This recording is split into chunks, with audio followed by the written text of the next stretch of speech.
नहीं करेंगे? क्योंकि जब भी व्यवसाय को प्रारंभ किया जाता है तो अपितु कैपिटल लिखा जाता है। क्या लिखा जाता है? कैपिटल लिखा जाता है। वहां पे स्वामी का नाम नहीं लिखा जाता है। तो कह रहा है कि जब भी हम माल को खरीदते हैं तो पाने वाले को क्या बोलते हैं? पाने वाले को क्या बोलते हैं? जाने वाले को क्या बोलते हैं? जाने वाले को क्या बोलते हैं? अब कह रहा है कि 1 लाख से व्यवसाय को प्रारंभ किया। व्यवसाय को कितना से प्रारंभ किया? 1 लाख से।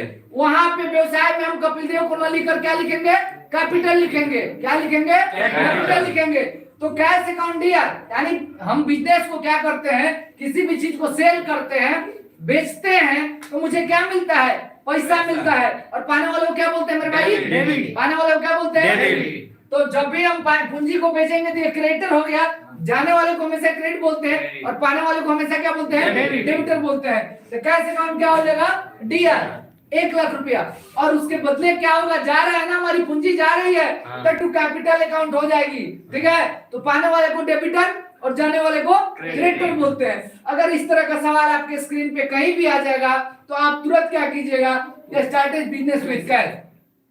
इस तरह का सवाल अगर आपके सामने मिलता है कि स्टार्टेड बिजनेस विद कैश, तो तुरंत उसका जवाब दीजिए। आप आंख बंद करके लिख दीजिए cash account dear to capital account. क्योंकि स्टार्ट मींस क्या होता है? शुरुआत। बिजनेस मींस क्या होता है?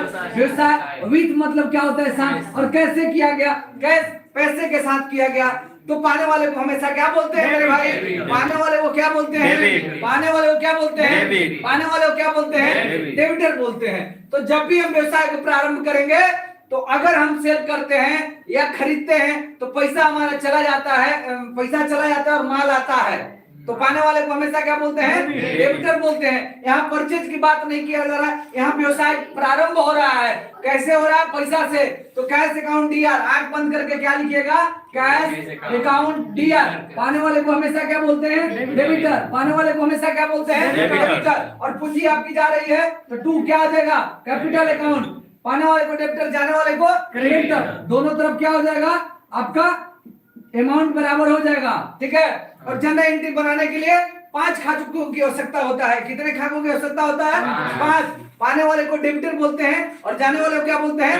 क्रेडिटर। यहाँ अगर किसी भी तरह से स्टार्टेड बिजनेस विद कैश लिखा रहेगा तो आप आंख बंद करके क्या करिएगा? Cash account dear to capital account लगा दीजिएगा। ये आपका गलत नहीं होगा। वेरी वेरी इंपॉर्टेंट क्वेश्चन है, लीजिए स्क्रीनशॉट इसको।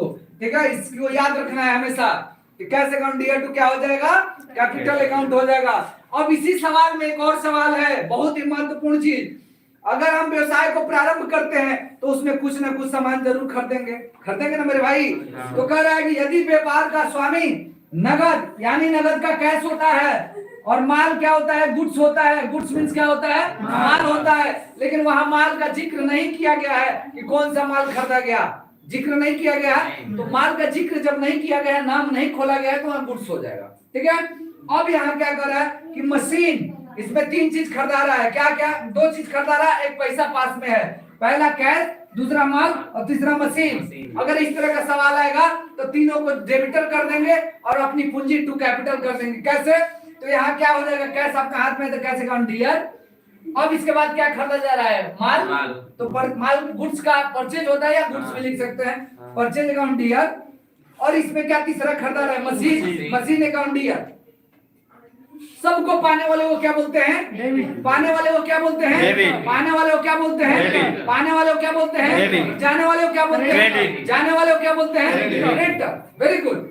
तो इसमें तीनों चीज खरीदा रहा है तो पाने वाला डेबिटर हो गया। और ये जाने वाला क्या है? पूंजी। आपके पास पूंजी खरीदा रहा है ना, तो टू कैपिटल अकाउंट। सारा खरीद रहा है ना जी, तो टू कैपिटल अकाउंट। और तीनों का अमाउंट जोड़कर कैपिटल में दिखा देंगे। यहाँ तक कोई किसी को दिक्कत है तो बताइए मुझे। नहीं सर, ये सबको जानकारी हुआ बेहतर? यहाँ तो कोई दिक्कत नहीं। तो अगर इस तरह का सवाल आएगा तो तुरंत आप बता दीजिएगा। लेकिन एक बात हमेशा ध्यान में रखना है, इस बात को नोट कर लीजिए कि जब भी व्यवसाय को प्रारंभ किया जाता है स्वामी का नाम लिखा जाता है, लेकिन जनरल एंट्री बनाइएगा तो उसमें स्वामी का नाम लिखने की जरूरत नहीं है। अभी तो क्या लिखेंगे? कैपिटल अकाउंट लिखेंगे, पूंजी को लिखेंगे, स्वामी का नाम नहीं लिखेंगे। यहाँ तक कोई दिक्कत नहीं।